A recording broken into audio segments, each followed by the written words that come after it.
புதுச்சேரி வைஷியால் வீதியில் உள்ள நூற்றாண்டு பழமையான சொசியத்தே புரோகிரசிஸ்ட் உயர்நிலை பள்ளியில் சுதந்திர திருநாள் விழா கொண்டாடப்பட்டது. புதுச்சேரி வைஷியால் வீதியில் உள்ள நூற்றாண்டு பழமையான சொசைத்தே புரோகிரசிஸ் உயர்நிலை பள்ளியில் சுதந்திர தின விழா கொண்டாடப்பட்டது.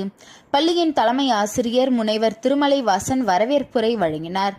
செவாலிய பேராசிரியர் சச்சிதானந்தம் முன்னிலை வகித்தார். இவ்விழாவில் முதியோர் பாதுகாப்பு அமைப்பின் நிறுவனர் சண்முகம் சிறப்பு விருந்தினராக கலந்து கொண்டு தேசிய கொடியை ஏற்றி வைத்து மாணவர்களுக்கு இனிப்பும், போட்டியில் வென்றவர்களுக்கு தம் சொந்த செலவில் பரிசுகளையும் வழங்கினார். இந்த விழாவில் பள்ளியின் தாளாளர் வேதானந்தம், பள்ளி ஆய்வாளர் ராஜேந்திரன், ஆசிரிய பெருமக்கள் மற்றும் மாணவர்கள் கலந்து கொண்டனர். மாணவி அமிர்தம் குப்தா நிகழ்ச்சியை தொகுத்து வழங்கினார்.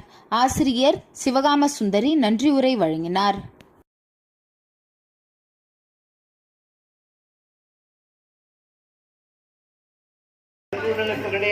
நிர்வாகம் என்பதே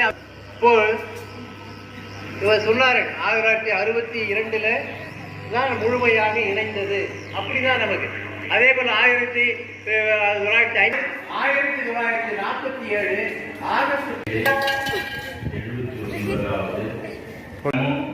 பள்ளியை சிந்திச்சு நம்ம பள்ளியில்